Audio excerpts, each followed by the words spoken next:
Eusebius Piekdaniel, cuyo trabajo en una carnicería despertó una sed de sangre que pagaron caro 6 mujeres en los barrios bajos de París. Gilles de Rais, quien se permitió mediante su poder una serie de crímenes tan macabros que harían sonrojar a Jeffrey Dahmer o Ted Bundy. Elizabeth Bathory, la condesa vampiro, que buscó la juventud eterna, bañándose en la sangre de las jóvenes sirvientas de su castillo. La antigüedad nos abre las puertas a un panteón de asesinos descarnados, pero ninguno tan misterioso y elusivo como el infame Jack el Destripador, habiéndose dedicado exclusivamente a los barrios bajos del East End londinense. Jack disfrazó sus crímenes bajo la injusticia social de la Inglaterra victoriana, lo que le permitió escapar a la ley criminal e histórica. Aún hoy nos preguntamos, ¿quién estuvo detrás de los asesinatos de Whitechapel? ¿Quién fue Jack el Destripador? ¿Fue una sola persona o un grupo de individuos que compartían un deseo de matanza? ¿Siquiera existió? Estas son algunas de las preguntas que intentaremos responder mientras nos abrimos paso por entre los húmedos callejones y las neblinosas avenidas de Londres. Frederick Aberline arrojó la colilla encendida bajo la lluvia que caía sobre Whitechapel. 15 años habían pasado desde que hubiese puesto un pie allí por última vez. Los novatos iban de acá para allá, buscando pistas. Una carreta dobló en la avenida y se perdió en la niebla. Alguien le acercó los papeles con los datos de la jovencita. Marianne Nichols fue la primera víctima del destripador. A pocas horas del amanecer, en agosto 31 de 1888, un carretero de carnicería de nombre Charles Cross emprendía camino a su trabajo por Box Row, una calle angosta de Whitechapel, dominada a un lado por edificios de almacén y casas de 2 pisos en el otro. Notó al lado oeste de Box Row un bulto oscuro tirado en un portal que daba a la calle. Lo que en un principio parecía una simple lona, resultó ser el cuerpo de una mujer. Charles Cross quedó de pie frente al cuerpo de la mujer, que bien podría estar muerta o severamente ebria. Al oír pasos detrás suyo, Cross giró para ver a Robert Paul acercarse. «Creo que está muerta», pronunció Cross. Según el carretero, tenía las manos frías y la falda desarreglada. Robert Paul recomendó incorporarla contra la pared en caso de que estuviese ebria. Cross respondió: «No pienso tocar eso». Pensando que no podían hacer nada más, los hombres acomodaron la falda de la mujer y procuraron avisar de su hallazgo al primer policía que encontrasen en su camino. Lo que fallaron en ver bajo la tenue luz de la calle Box Row fue que la garganta de Marianne Nichols había sido cortada de lado a lado, casi por completo. Tras una rápida llamada por telégrafo de Aberline, el doctor Llewellyn llegó a la escena. Llewellyn revisó el cuerpo y encontró que si bien las manos y brazos estaban helados, las piernas seguían tibias. Pronunció que la mujer no podría haber estado muerta por más de media hora.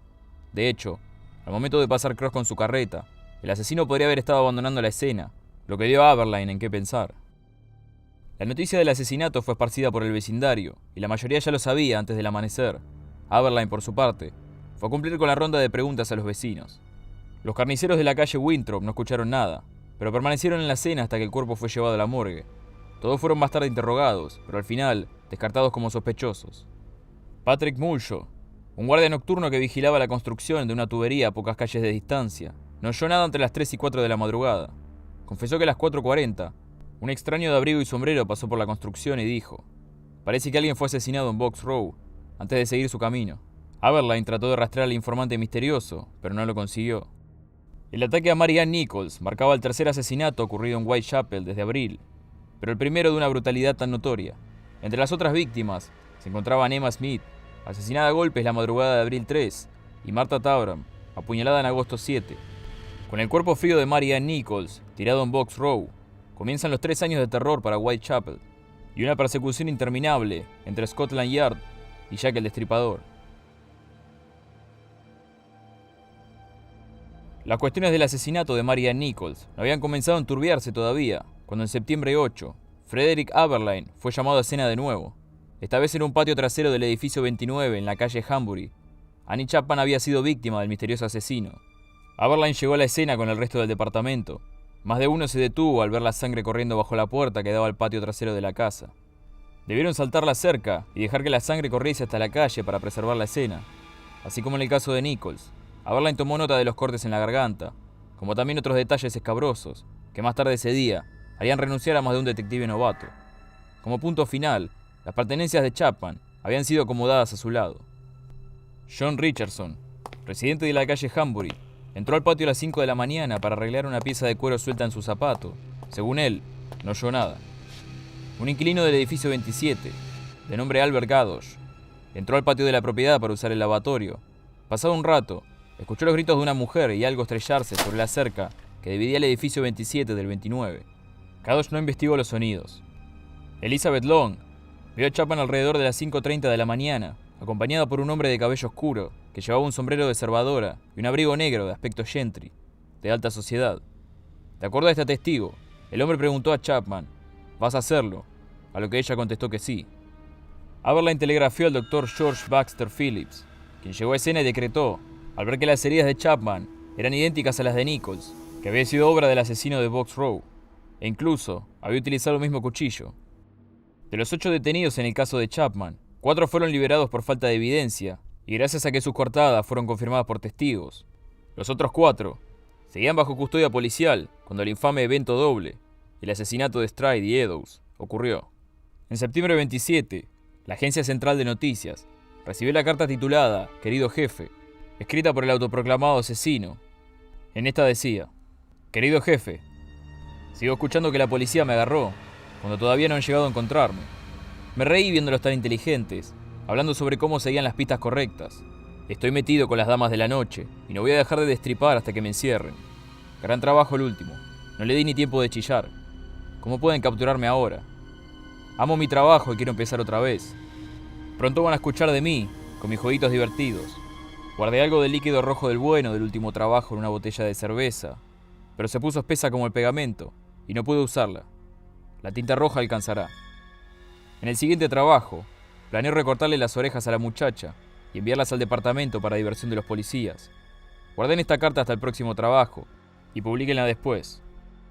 Mi cuchillo está tan bien y afilado que quiero salir ni bien tenga mi próxima oportunidad. Buena suerte, con afecto, Jack el Destripador.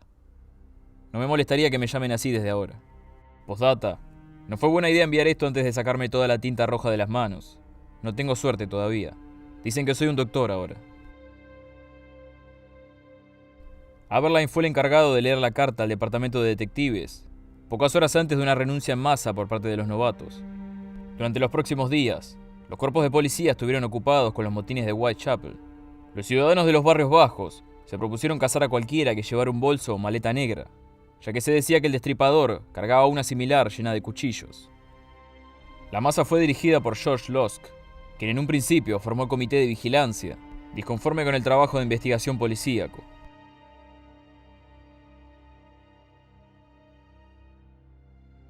Los primeros rayos del sol no habían llegado a Londres en septiembre 30, cuando el cuerpo de Elizabeth Stride fue encontrado en un jardín de la calle Vernet, cerca de la avenida Comercial. Otra trabajadora nocturna del bajo mundo de Londres, Stride, fue encontrada con cortes frescos en la garganta, de los cuales todavía brotaba la sangre. Según los reportes que un policía entregó a Aberline, el destripador había sido sorprendido por algo que lo obligó a interrumpir su trabajo sobre Stride. La falta de mutilación en el cuerpo llevó a los detectives a creer que el crimen había sido perpetrado por otro asesino. Varios testigos afirmaron más tarde a la policía que habían visto a Stride en compañía de un hombre cerca de la calle Vernet durante la noche de septiembre 29. Sin embargo, cada uno dio una descripción diferente. Algunos lo describían de piel oscura, otros clara, vestimentas de pordiosero o un traje de corte fino. La interrogación de todo el vecindario llevó a la policía en un viaje de 5 días por un mar de argumentos y contraargumentos sobre la identidad de Stride, la hora de su muerte y las condiciones de su descubrimiento. Un tal Israel Schwartz dijo ver un hombre de estatura media atacar a una mujer en la calle Vernet, cerca de un club de caballeros del que él salía. Oyó a alguien gritar Lipsky en su dirección, un insulto propinado a los judíos de la zona, lo que lo llevó a correr, pensando que sería la próxima víctima del atacante. Los miembros del club de caballeros dijeron no haber escuchado nada, a pesar de tener las ventanas abiertas. El Dr. Baxter aseguró que la falta de gritos y lucha en la escena del crimen eran prueba irrefutable de que Stride se había recostado en el césped por voluntad propia, y que el paquete de cigarrillos que aún llevaba en su mano indicaba que no había tenido tiempo ni oportunidad para defenderse. En cuanto a las descripciones dispares de los testigos, Baxter ofreció la teoría de que Stride podría haber estado acompañada de 2 hombres esa noche, o bien, varios de los testigos habían inventado su sospechoso. De todas maneras, la muerte de Stride en la madrugada de septiembre 30 no fue la única. A las 2 menos cuarto de la madrugada, los restos de Catherine Eddowes fueron descubiertos en un callejón junto a la calle Duke. La garganta de Eddowes había sido cortada, y Jack retiró varias partes del cuerpo para llevárselas como souvenir. En ambos casos, la investigación falló en encontrar siquiera un culpable. Aberline vio, sentado desde su oficina, como un sospechoso tras otro era liberado al ser confirmada su coartada. Octubre 1 llegó con más correspondencia para la Agencia Central de Noticias. Esta vez fue la postal de Jackie el Descarado. No hablaba en código, viejo jefe, cuando le di la pista. Mañana va a escuchar noticias sobre el evento doble de Jackie el Descarado. Esta vez la primera chilló un poco. No pude terminarla de buenas a primeras. No tuve tiempo de sacarle las orejas. Gracias por guardarse la carta anterior hasta mi nuevo trabajo. Firma Jack. En octubre 16, George Lusk, del Comité de Vigilancia, recibió la infame carta titulada Desde el infierno, junto a un frasco con un trozo de riñón humano. Desde el infierno, Mr. Lusk. Señor, le envío la mitad de un riñón que tomé de una mujer, preservado para usted. La otra pieza la freí y comí, y me pareció genial. Quizá le mande el cuchillo ensangrentado que lo removió del cuerpo, si espera un poco más. Atrápeme cuando pueda, Mr. Lusk. La parte del riñón en el frasco fue enviada al Dr. Thomas Horrocks Openshaw, en el Hospital de Londres. Gracias a los datos sobre la longitud de la arteria renal, Openshaw pudo afirmar que, de hecho, el riñón izquierdo pertenecía a la Oxisa Eddowes. En octubre 29, el doctor recibió lo que ahora se conoce como la carta Openshaw. En esta, Jack afirmaba: «Tenías razón, era el izquierdo, justo cuando iba a desenvainar mi cuchillo a lo largo de su garganta, cuando llegó la policía. Pero creo que voy a volver al trabajo lo suficientemente temprano como para mandarle otro poco de interiores». Así como la carta prometía, Jack volvió al trabajo en noviembre 9. Lo que quedaba de Mary Jane Kelly apareció sobre su cama en su cuarto de la calle Dorset. Muchos creen que ella fue la última víctima del destripador. Al llegar a la escena del crimen, Aberline sintió que alguien tocaba su brazo. Era la persona que había encontrado a la muchacha, ex soldado, Thomas Bowyer, y encargado de recolectar la renta. Este lo miró y dijo: «Esto va a perseguirme por el resto de mi vida». Una vecina de Kelly, Mary Ann Cox, la vio acompañada de un hombre a las 11:45 de la noche, alrededor de 36 años de edad. Llevaba un sombrero negro de felpa y bigote tupido. Cox y Kelly compartieron un saludo de buenas noches en medio del pasillo, despidiéndose esta última al decir: «Voy a cantar una canción». Entró a su cuarto con el hombre, quien cerró la puerta detrás de ellos. Kelly continuaba cantando cuando Mary Ann salió a caminar y volvió a la 1 de la madrugada. Al marcar el reloj la 1:30, el canto dejó de oírse.